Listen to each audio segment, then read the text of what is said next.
Hey folks, Green Stuff Gav here. We're back with another video following the second edition Blood Angels army. Now, I'd like to include a Dreadnought because they're pretty iconic, but to include a Dreadnought in second edition, you have to have a Techmarine.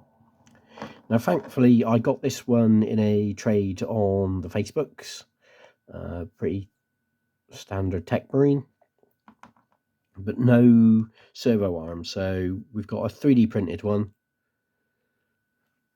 And then obviously the arm and a Forge World pad, because I did salamanders. So we're going to go in, tidy this guy up, get him painted, and yeah, ready for action.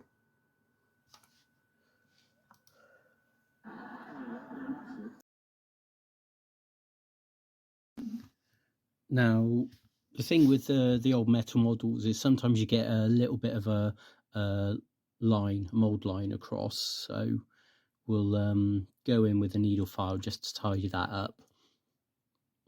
There's not too bad. It's a good way of spotting recasts is they've generally got thicker mold lines. But we do the same on the arm, the weapon, and the backpack. The shoulder pad being Forge World needed a bit more cleanup because, you know, Forge World. And a standard 25mm base. Won't see many of these days because everything's on 32s, but as noted, this is a second edition army, so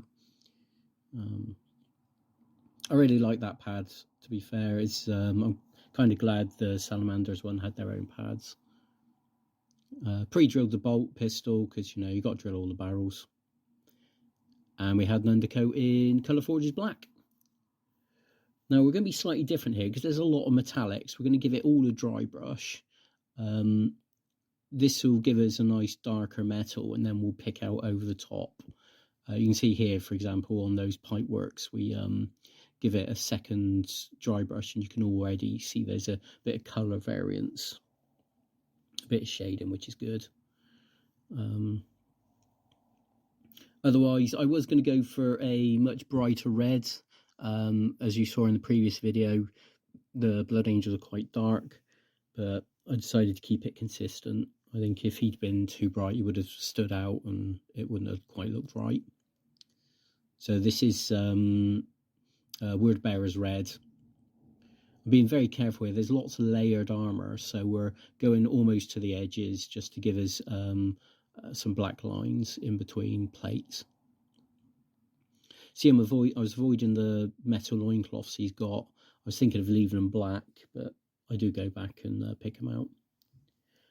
Being careful here not to hit any of the pipe work that we've dry brushed. Just sort of get into all the crevices and just a nice thin red. We'll go over it again so this will dry quite dark. Yeah, we work it up. You see I'm turning the model round and just to get all the angles in, to get all of the plates. It's nothing worse than missing a bit. Things like picking out the fingers, leaving a gap, really helps with your basic level of shade.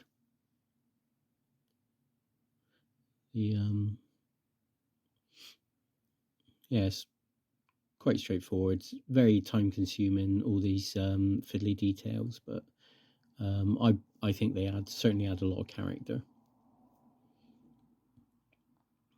See here, we're trying to pick in between all the cog detail that is along this guy's armour.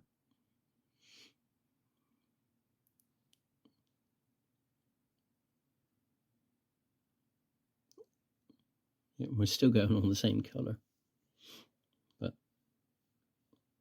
thanks to the way how thin acrylics work, is we'll actually go back with the same colour, another Word Bearer, then onto corn red, I believe, next. But here we're just picking out all of these lovely layered plates on the shoulder pads. It's going to be absolute testicle when we come to put transfers on, but we'll make it work.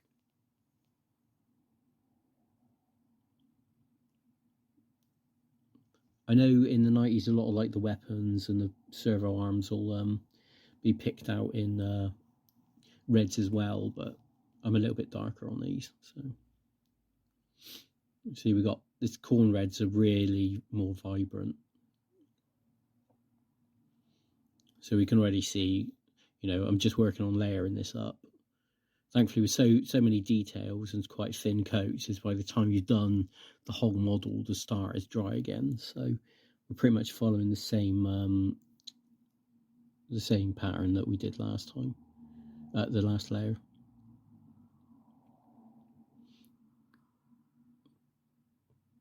Picking, yep. But as per usual, we're not going all the way to the end of the previous color, so that'll give us some basic shading. So we'll see the black on the edges, then the previous color all the way almost to the black, and then this corn red almost all the way to the edge of that.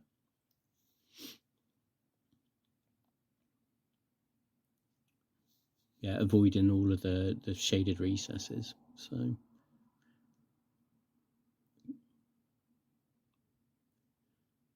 certainly tell it around the wrists where they've got that extra plate.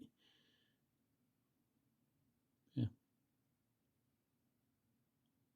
just doing our best not to paint over the any bits, because the less tidy up we have to do, the better. So this is War Boss Green. I'm picking out all the lenses, a few of the buttons, because he's got all the control panels. The lenses will get a white over the top to give them that sort of glass effect, but some things like the eyes will stay green because it's a nice spot colour. Now the Adeptus Mechanicus symbol is a skull on a cog, halved, so half black, half white. Some art, the left-hand side's black, some art, the right-hand side's black. There's no real consistency, so whether there's a background thing for that, I don't know. I'll keep it the same on all of the models here, but I'm going the left-hand cog black, right-hand skull black. You see I'm also tidying up the weapons here as well. And the same metal, just picking out some of the details where the red's gone over. Like I say, there's this really lovely cog effect around the base of this guy's greaves. I'm also using it to give another highlight on all the dry brushed bits. Just help pick them out, give them a bit of shine.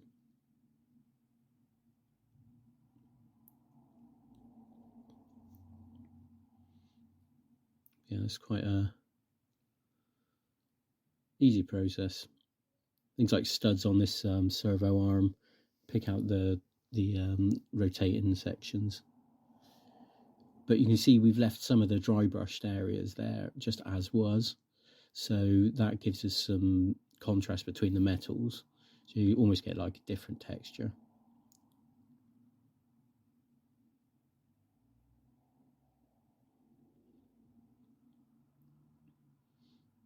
Yeah. Pick out things like the bolt pistol. Comes out well. So here we can see going over the white bits. So the lenses all got a very thin coat. And again, we can see I'm picking out the rest of the Mechanicus symbols. So left hand skull, right hand cog.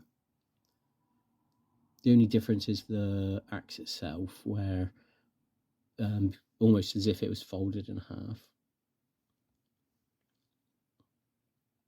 Just give it some interest, really. Doesn't make any sense at all, but looks cool, so that counts. I decided it needed a spot of colour, especially on the power axe, so just in between the two sides, giving it a Sotek green. Because we got white on the palette, I'm going to mix some of that in as well to give us a little bit of a power edge. And then try and tidy up just where it's over, so it's a really, really thin line. Another coat of white, just to really make it pop. Bit of tidy up. yeah, he looks cool. So we've got Warboss Green, as we did with the as this second edition army. This is close enough to Goblin Green. Given the whole basic coat, we'll be flocking over the top of it, but because of PVA being translucent, is at least this colour will show through then. You see, given the edge a second coat, nice consistent green. When it's dry, PVA over the top, being careful not to go onto his feet, and then yeah, dip into the flock. Now we'll give it a moment while we put the glue away before tapping it off, all the excess, and that come out really well. So, as always, thanks for watching and have fun.